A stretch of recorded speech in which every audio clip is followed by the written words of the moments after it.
네, 안녕하세요. 이인입니다. 오늘은 제가 플루트가 아니라 이인이의 쉼톡이라고 해서 좀 유익한 이야기로 한번 여러분과 함께 이야기를 나누고 싶어서 영상을 찍습니다. 사실 제가 오프라인에서 이렇게 좀 강의를 하고 있거든요. 강연들을. 그래서 그 강연했던 내용 중에 좀 괜찮은 것을 유튜브를 통해서 여러분과 나누고 싶어서 이제 영상을 찍습니다. 제가 지금은 천안 지역에 자리를 잡고 있지만, 그 전에, 천안에 자리를 잡기 전에 경기도 평택, 경기도 화성시에 있는 향남에서 살고 있었거든요. 거기서 천안까지 조이 플루트 앙상블을 지휘하기 위해서 1년 동안 일주일에 한 번씩 왔다 갔다 한 적이 있습니다. 그때 좀 겪었던 일들 중에 좀 느꼈던 것이 있어서 강의를 좀 했었거든요. 그것을 오늘 한번 나눠볼까 합니다. 일주일에 한 번씩 오는 그 길이 평택을 지나서 천안으로 오거든요. 근데 이제 평택을 지나서 올 때 보면은 아산 방조제가 있습니다. 아산 방조제. 아산 방조제에서 오른편으로, 그러니까 평택에서 이쪽 천안으로 올 때 보면 오른편으로는 서해 바다가 있고 왼편으로는 평택호가 있어요. 근데 보면 진짜 평택호는 물이 엄청나게 많아요. 그리고 마치 제가 볼 때는 평택호가 바다 같더라고요. 그리고 서해 바다는 좀 제가 볼 때는 초라해요. 저는 이제 어렸을 때부터 제주도에서 살았거든요. 그래서 이제 제주 남해 바다의 광활함 그리고 그 푸르름을 좀 많이 봤기 때문에 서해 바다를 봤을 때 사실 조금 초라하더라고요. 그래서 바다가 왜 이렇게 초라할까 그런 생각을 좀 하면서 늘 그곳을 왔다 갔다 했습니다. 그런데 겨울에 그곳을 또 이제 똑같이 지나가게 됐는데 그 주간이 굉장히 추웠어요. 한 영하 10도 밑으로 한 3, 4일이 지속되는 그런 날이었는데 지나가는데 보니까 평택호가 완전히 얼어 있더라고요. 그리고 서해 바다는 여전히 얼지 않고 출렁출렁 물이 여전하더라고요.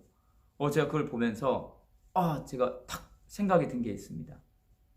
야, 봄, 여름, 가을 아무렇지도 않게 똑같았는데 오히려 평택호가 더 풍부하고 바다같이 보였는데 그런데 혹독한 겨울이 오니까 확연한 차이가 나는구나.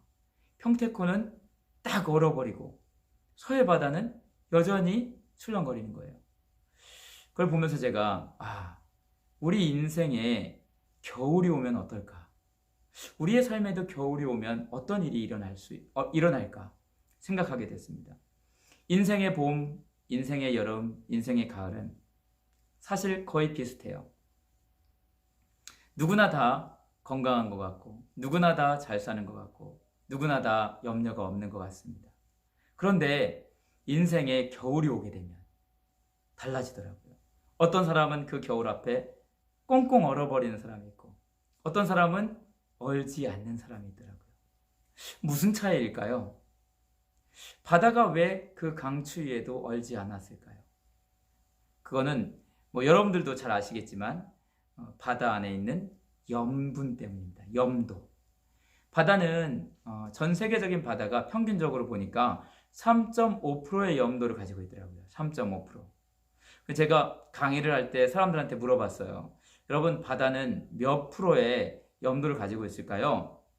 물어보니까 어떤 분이 저에게 잊지 못할 그 대답을 하신 분이 있어요. 60%라는 그런 대답을 한 적이 있어서 저 잊지 않고 있는데 사실 그렇게 생각할 수도 있습니다.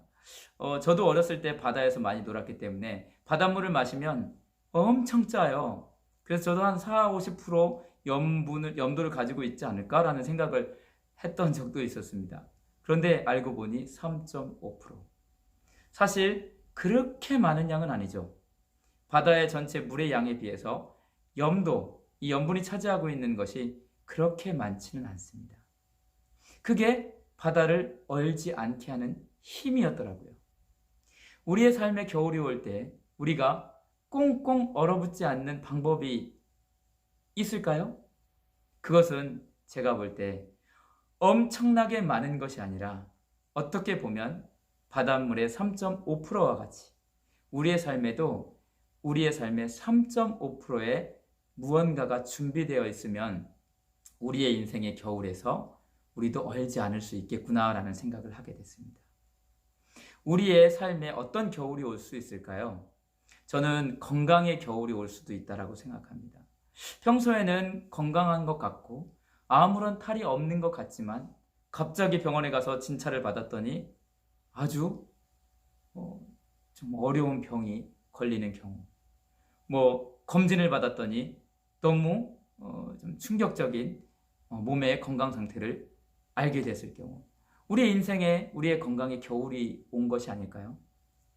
또 어떤 겨울이 있을 수 있을까요? 우리의 정서적인 겨울이 있을 수 있겠죠. 평소에는 아무렇지도 않았던 것 같은데 갑자기 우울해지거나 힘들거나 정서적으로 겨울이 우리에게 다가올 수도 있다고 생각합니다. 그리고 또 어떤 겨울이 있을 수 있을까요? 관계적인 겨울도 있을 수 있을 것 같아요. 저도 요즘 사실 저희 딸과 좀 관계적인 겨울을 좀 경험한 적이 많이 있었습니다.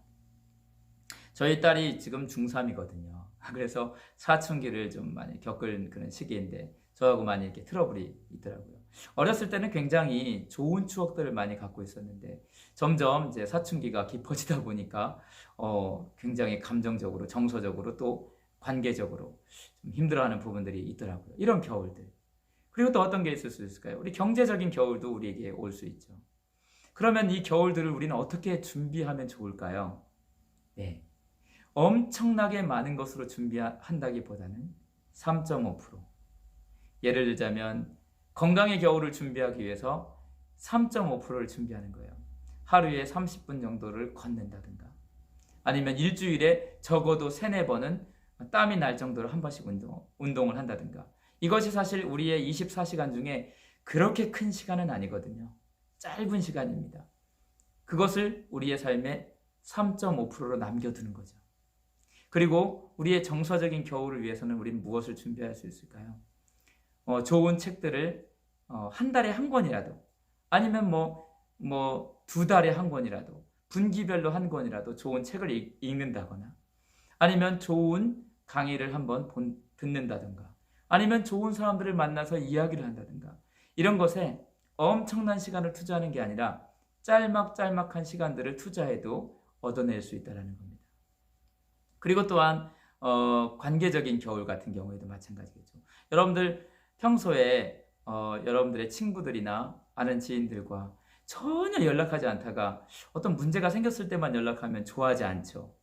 우리도 싫어하고 남도 싫어할 거예요. 그렇죠? 평소에 그냥 어떤 일이 일어나기 전에 한번 전화해서 야, 잘 지내니? 어떻게 지내냐? 보고 싶어 전화했다. 그런 얘기들을 서로 나누다 보면 그 짤막한 그 시간이 사실 그렇게 길지 않거든요. 전화 잠깐 하는 거 어렵지 않습니다. 그런 것들이 우리의 삶의 3.5%가 되었을 때 관계적인 겨울이 왔을 때 우리가 얼어버리지 않는 힘이 되지 않을까요? 또 경제적인 겨울도 마찬가지입니다. 우리가 평상시에 조금씩 우리에게 이렇게 저축을 한다든가 여러 가지 투자할 수 있는 것들 아니면 자기 개발 짧은 시간들을 쪼개서 자기 개발을 하면 요즘 얼마나 이 직업들 분야에서도 급변하는 시대를 맞지 않았습니까? 이럴 때 우리가 자기 개발을 충실히 조금씩 너무 많은 시간이 아니라 짜투리 시간을 이용해서라도 자기 개발을 해놓으면 경쟁력이 있어서 나중에 경제적 어려움, 경제적 겨울이 왔을 때도 잘 헤쳐나가지 않을까 싶습니다. 여러분, 우리는 지금 우리의 인생에 봄을 살아가는지 아니면 여름을 살아가는지 아니면 가을을 살아가는지 모릅니다. 하지만 언젠가 우리의 삶에도 인생의 어떤 겨울이 다가올 수도 있을 것 같습니다. 그런 인생의 겨울을 잘 나기 위해서 지금부터 우리의 삶의 3.5%, 우리의 삶의 3.5%를 준비했으면 좋겠습니다.